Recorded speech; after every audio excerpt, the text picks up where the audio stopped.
Progression है क्या पहले ये समझ लो। एक जर्नल सा मैं एग्जांपल देता हूं, ठीक है। अरिथमेटिक प्रोग्रेशन को हम लोग एपी से भी बोलते हैं, AP arithmetic progression short form में बोल देते हैं एपी, ठीक है। अच्छा, जैसे मैं एक एग्जांपल लेता हूं 2 4 6 8 एंड सो ऑन, और आगे तक के नंबर भी इसी टाइप से चलते हैं। अच्छा, इन दोनों में कितने का डिफरेंस है अगर देखा जाए? 2 का। इन दोनों में कितने का डिफरेंस है? 2 का। इन दोनों में 2 का, और ऐसे ही जो आगे के टर्म रहे होंगे उनमें भी इसी टाइप से सिमिलर डिफरेंस बना रहा होगा, ठीक है। तो अरिथमेटिक प्रोग्रेशन एक सीरीज होती है। एक क्या होती है अरिथमेटिक प्रोग्रेशन? एक सीरीज होती है। और प्रोग्रेशन मींस, प्रोग्रेशन जो है वो बना कहां से? प्रोग्रेस, प्रोग्रेस वर्ड से बना है, ठीक है। जहां पे प्रोग्रेस होती है, जैसे हम लोग प्रोग्रेस अपनी मेजर करते हैं, तो प्रोग्रेस कैसे मेजर करते हैं? हम ये देखते हैं कि कितनी चीजें ऐड हो रही हैं। जैसे हम लोग मार्क्स को लेके बोले नहीं अभी मेरे 20 मार्क्स थे, अब हमारे 30 आ गए, दैट मींस 10 मार्क्स की हमारी प्रोग्रेस हो गई। हेलो, ठीक है, 10 मार्क्स की हमारी प्रोग्रेस हो गई, ठीक है। अगर यही आपके 30 मार्क्स से 20 आए तो हम क्या कहेंगे? यहां प्रोग्रेस तो हुई लेकिन -10 मार्क्स की। कितनी हुई? मैथमेटिकल लैंग्वेज में बोले तो कितनी हुई? -10 मार्क्स की प्रोग्रेस हुई। ऐसे यहां अगर ये सीरीज देखी जाए तो 2 2 2 मतलब एक कॉमन प्रोग्रेस हो रही है। क्या हो रही है? एक कॉमन प्रोग्रेस हो रही है। तो जो अरिथमेटिक प्रोग्रेशन आपकी होती है, अरिथमेटिक प्रोग्रेशन होती है, an arithmetic progression is a list of number. क्या होती है? लिस्ट ऑफ नंबर्स होते हैं। List of numbers in which each term is obtaining by adding a fixed number to the preceding number या preceding term except the first term. Means कहने का मतलब यह है, अरिथमेटिक प्रोग्रेशन क्या होती है? एक लिस्ट ऑफ नंबर्स होते हैं।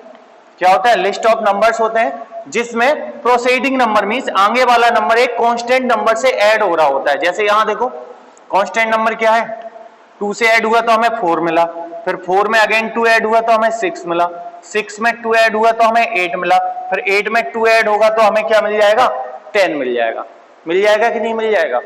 तो ये आपकी क्या हो गई? एक लिस्ट ऑफ नंबर्स हो गई जो पीछे के प्रीसीडिंग नंबर में कोई एक कांस्टेंट वैल्यू ऐड करके हमें नेक्स्ट नंबर फाइंड कर रहा है, मतलब या फिर दे रहा है, ठीक है। अच्छा, अब रही बात, क्या हमेशा प्लस, मान लीजिए अभी प्लस की बात करते हैं, 2 4 6 8 है आपकी, 1 2 3 4 5 6 7 एंड सो ऑन।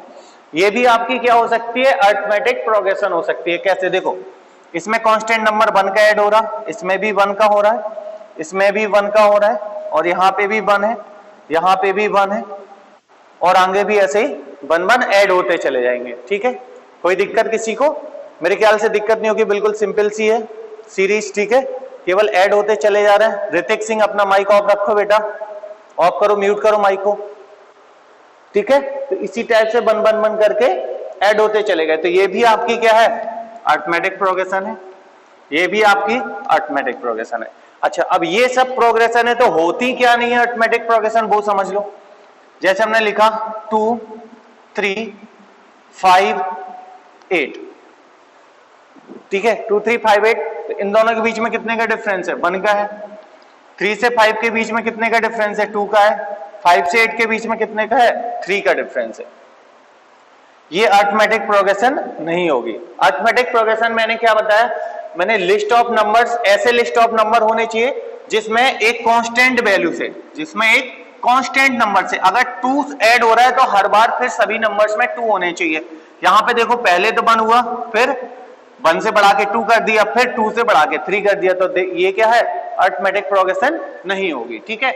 हमें ऐसे लिस्ट ऑफ नंबर होने चाहिए जिसमें एक कांस्टेंट वैल्यू का ऐड हो रहा हो, फिर वो -2 भी हो सकता है। जैसे मान लो आपको दिया 10 8 6 4 2 0 -2 -4, ये भी तो सीरीज हो सकती है। देखो जरा, इनका डिफरेंस -2 ऐड हुआ, यहां पे -2 -2 अगेन -2 -2 एंड अगेन -2। देखो जरा, -2 ऐड होते चले जा रहे हैं सब में। तो बेटा यहां भी अगर देखें तो ये -2 भी एक कांस्टेंट है कि नहीं है? तो कांस्टेंट नंबर ऐसा तो है नहीं कि यहाँ -2 फिर -3 फिर -1 इस टाइप से नंबर चेंज हो रहे हैं, नहीं हो रहे हैं। तो यहाँ क्या है, कांस्टेंट नंबर का एडिशन हो रहा है, ठीक है, कांस्टेंट नंबर का एडिशन हो रहा है, तो ये आपका क्या कहलाएगा, अरिथमेटिक प्रोग्रेशन कहलाएगी। ये नेगेटिव भी हो सकती है, पॉजिटिव भी हो सकती है, कुछ भी हो सकता है, जो ऐड कर रहे हो वो कुछ भी हो सकता है। अब देखो, अब जो वैल्यू टर्म में ऐड होती चली जा रही है उसको हम बोलते हैं कॉमन डिफरेंस। क्या बोलते हैं, कॉमन डिफरेंस, जो कि कॉमन होता है, ठीक है, इसे स्मॉल डी से डिनोट किया जाता है। जो आपका फर्स्ट टर्म है, जैसे यहाँ फर्स्ट टर्म 2 है, यहाँ फर्स्ट टर्म 1 है, यहाँ पे 2 है, यहाँ पे 10 है, ये तो है ही नहीं एपी, यहाँ 10 है, तो वो होता है फर्स्ट टर्म। फर्स्ट टर्म को हम किससे डिनोट करते हैं, ए से। किससे डिनोट किया जाता है, ए से। क्लियर है? अच्छा अब देखो जरा कुछ, अब ध्यान से देखना, यहाँ फर्स्ट टर्म आपका ए हो गया। अगर हम जर्नली देखें तो हमारा फर्स्ट टर्म ए से डिनोट हो रहा, और अगला टर्म हमें कब मिलेगा, जब हम डी का क्या करेंगे, ए में ऐड करेंगे। देखो 10 में जब हम डी ऐड कर रहे हैं तभी तो हमें अगला टर्म मिल रहा है। देखो 10 में हमने -2 ऐड किया तभी हमें 8 मिला, फिर 8 में -2 ऐड किया, इस टाइप से मिल रहा है। तो पहला टर्म ए हो गया, दूसरा टर्म क्या हो जाएगा, ए प्लस डी, और जब हमें तीसरा टर्म निकालना होगा तो फिर से अगेन डी आएगा, तो ए प्लस 2d। फिर अगला टर्म चाहिए तो इसमें फिर से देखो, इसमें डी ऐड है, फिर यहां देखो डी ऐड है, डी एक कॉमन डिफरेंस है। फिर अगला टर्म चाहिए तो हमें क्या मिलेगा, a प्लस 3d। फिर उसके बाद अगला चाहिए तो a प्लस 4d। मिलता जाएगा या नहीं मिलता जाएगा, ऐसे ही आपको जितने भी टर्म निकालने हैं तो आप निकालते जाओगे। अब जरा ध्यान से देखो, ये फर्स्ट टर्म है, ये सेकेंड टर्म है, ये थर्ड टर्म है, ये आपका फोर्थ टर्म है, ये आपका फिफ्थ टर्म है। अब जरा ध्यान से देखना, जब फर्स्ट टर्म है तो ए हो गया, कोई दिक्कत नहीं है। जब सेकेंड टर्म है तो डी में किसका मल्टीप्लाई है, 1 का। जब थर्ड टर्म है तो डी में किसका मल्टीप्लाई है, 2 का। जब फोर्थ टर्म है तो डी में किसका मल्टीप्लाई है, 3 का। जब फिफ्थ टर्म है तो किसका मल्टीप्लाई है, 4 का। मींस कहने का मतलब है, हम जो भी टर्म निकालते हैं, जैसे हमें फिफ्थ टर्म चाहिए तो ए में हम डी 1 लेस करके डी में मल्टीप्लाई करके ए में ऐड कर दो। मान लीजिए हमें 10th टर्म निकालना होता, क्या निकालना होता, 10th, तो हम क्या करते, 10th टर्म, जैसे फिफ्थ टर्म चाहिए तो हमने 4 का मल्टीप्लाई किया, फोर्थ टर्म चाहिए था तो 3 का, 10 टर्म चाहिए तो ए प्लस 9d। अगर 100 टर्म चाहिए तो ए प्लस 99d। हो जाएगा नहीं हो जाएगा, जरा बताओ। आपको जो टर्म चाहिए उससे एक कम करो और डी में मल्टीप्लाई करके ए से मल्टीप्लाई, यही आपका एक फॉर्मूला निकल के आता। मान लीजिए आपको nth टर्म चाहिए तो nth टर्म भी क्या होगा, a प्लस n से 1 कम करो तो n माइनस 1 इंटू डी। ये आपका हो गया फॉर्मूला, किसका हो गया, an टर्म का। ये आपका फॉर्मूला हो गया an टर्म के लिए। स्क्रीनशॉट ले लो, लेना है या कॉपी कर लो, ये मोस्ट इंपॉर्टेंट है, यही चलेगा पूरे में, ठीक है।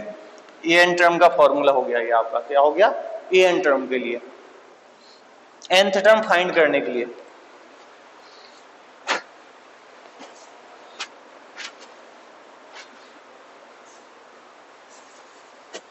जिसमें a क्या है आपका, a है फर्स्ट टर्म, d क्या है आपका कॉमन डिफरेंस, n क्या है नंबर ऑफ टर्म्स जो आपको निकालना था, ठीक है। बाकी सब आपको पता ही है। अब देखो कुछ सीरीज में बताऊं आप लोग कैसे आइडेंटिफाई करोगे कि ये एपी में है, ठीक है।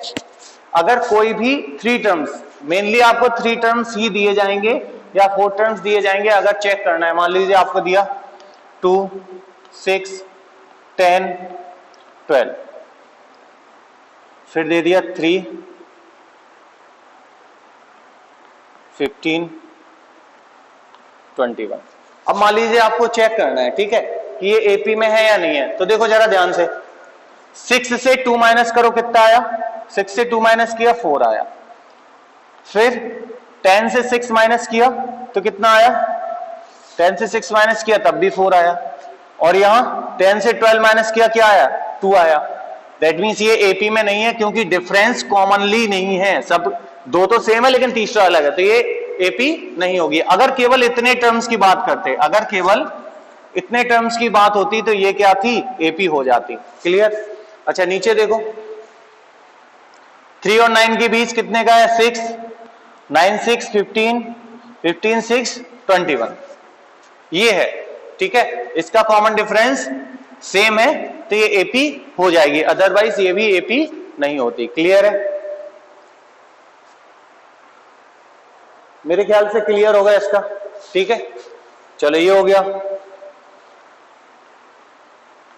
अब देखो मींस कहने का मतलब ये है, अगर A1, A2, A3 और A4 बहुत सारे ऐसे टर्म होंगे, A4, A5, A6, A7, A8 बहुत सारे टर्म होंगे, ये एपी में कब होंगे? जब A2 माइनस A1 इन दोनों का difference is equal to A3 minus A2 is equal to A4 minus A3। Means जब सभी टर्म्स का डिफरेंस, इन दो टर्म का मतलब दूसरे वाले से पहला, तीसरे वाले से दूसरा, चौथे वाले से तीसरा, इन तीनों का डिफरेंस जब इक्वल आ जाएगा, देखो यहां तीनों का डिफरेंस 6, 6, 6 आ गया, एपी हो गई। यहां अलग अलग आया तो एपी नहीं हुई। अगर केवल मैं यहां बोलता 2, 6 और 10, इसमें देखो 4 था, यहां पे भी 4 था, तो ये तीनों टर्म किस में थे? आपके एपी में थे। क्लियर है? ये तीनों टर्म किस में थे? एपी में थे। मेरे ख्याल से बात समझ आई होगी जो मैं बता रहा था, ठीक है। तो आज केवल मैं इंट्रोडक्शन ही दे रहा था, तो इंट्रोडक्शन में केवल एपी का बेसिक है। बाकी अब नेक्स्ट क्लास में मैं एपी की एक्सरसाइज स्टार्ट करूंगा। फर्स्ट एक्सरसाइज में कहीं कुछ नहीं है, फर्स्ट एक्सरसाइज में केवल आपको आइडेंटिफाई करना है कि टर्म्स आपके अरिथमेटिक प्रोग्रेशन में है या नहीं है, ठीक है। तो जैसे कंसेप्ट देखो, जैसे सिंपल इंटरेस्ट होता है, कंपाउंड इंटरेस्ट होता है। तो सिंपल इंटरेस्ट सबको पता है कि जैसे 100 रुपीज है आपके पास मान लीजिए 100 रुपीज है और 10% इंटरेस्ट लग रहा है उस पर। जैसे आपके पास कितना था? प्रिंसिपल वैल्यू 100 रुपीज है, 100 रुपीज में 10% इंटरेस्ट लगा, तो नेक्स्ट ईयर आपको कितने हो जाएंगे? 110 हो जाएंगे। फिर नेक्स्ट ईयर जो इनिशियल वैल्यू है, प्रिंसिपल वैल्यू है, उसी पे ही तो 10% निकाला जाता है, तो नेक्स्ट ईयर 120 हो जाएंगे, फिर नेक्स्ट ईयर 130 हो जाएंगे। तो देखो जरा हर बार क्या हुआ? 10 रुपीज ऐड होते चले जा रहे हैं। सिंपल इंटरेस्ट की बात कर रहा हूं, 10 ऐड होते चले जा रहे हैं। तो ये सिंपल इंटरेस्ट वाले जितने भी क्वेश्चन होंगे वो हमेशा क्या फॉर्म करेंगे? एपी, अरिथमेटिक प्रोग्रेशन फॉर्म करेंगे। अगर ये एसआई की बात कर रहा हूं, सिंपल इंटरेस्ट की, ठीक है। अगर यही कंपाउंड इंटरेस्ट की बात होती तो देखो 100 रुपीज थी। कंपाउंड इंटरेस्ट और सिंपल इंटरेस्ट में अंतर क्या होता है? यहां पर सिंपल इंटरेस्ट में प्रिंसिपल वैल्यू जो स्टार्टिंग में होती है 100 जैसे ली थी, तो 100 पे ही हम लोग इंटरेस्ट कैलकुलेट करते हैं। लेकिन कंपाउंड इंटरेस्ट में principal value again and again repeat होती चली जाती है। जैसे देखो 100 का 10% के हिसाब से कितना हुआ? 110 हुआ। नेक्स्ट ईयर अब हमारी प्रिंसिपल वैल्यू ये हट के, यहां प्रिंसिपल वैल्यू फिक्स थी 100 है, यहां ये हट के अब प्रिंसिपल वैल्यू क्या हो जाएगी? 110 हो जाएगी, क्योंकि इंटरेस्ट पे इंटरेस्ट लगता है, ठीक है। तो 110 पे कितना हो जाएगा? अब 11 रुपीज बनेगा, तो 11 होगा, तो आपका आ जाएगा 121। फिर नेक्स्ट ईयर 12.1, ऐसे बढ़ता चला जाता है, ठीक है। तो देखो यहां कंपाउंड इंटरेस्ट में जो अगेन एंड अगेन जो इंटरेस्ट कैलकुलेट हो रहा, फर्स्ट ईयर का 10 रुपीज था, सेकेंड ईयर का 11 रुपीज था, थर्ड ईयर का 12.1 रुपीज हुआ। इसी टाइप से सिंपल इंटरेस्ट में 10, 10, 10 हमेशा 10, 10 रहा, क्योंकि यहाँ प्रिंसिपल वैल्यू फिक्स है। यहाँ प्रिंसिपल वैल्यू फिक्स नहीं होती है, क्योंकि यहाँ इंटरेस्ट पे इंटरेस्ट काउंट होता है, इसलिए कंपाउंड इंटरेस्ट एपी नहीं बनाएगा। कंपाउंड इंटरेस्ट जहां भी आ जाए समझ लेना वहां एपी फॉर्म नहीं हो रही है, लेकिन सिंपल इंटरेस्ट में हमेशा एपी फॉर्म होगी। अब आप एक्सरसाइज के क्वेश्चन अटेम्प्ट करिएगा, किसी को कोई मेरे ख्याल से दिक्कत नहीं होगी। अगर आप लोग अटेम्प्ट करेंगे बेटा आराम से, एपी आइडेंटिफाई करना है, किसी में फर्स्ट टर्म बताना है, कॉमन डिफरेंस बताना है, तो आप लोग बता लोगे, ठीक है। तो यहीं तक रखते हैं, बाकी देखते हैं।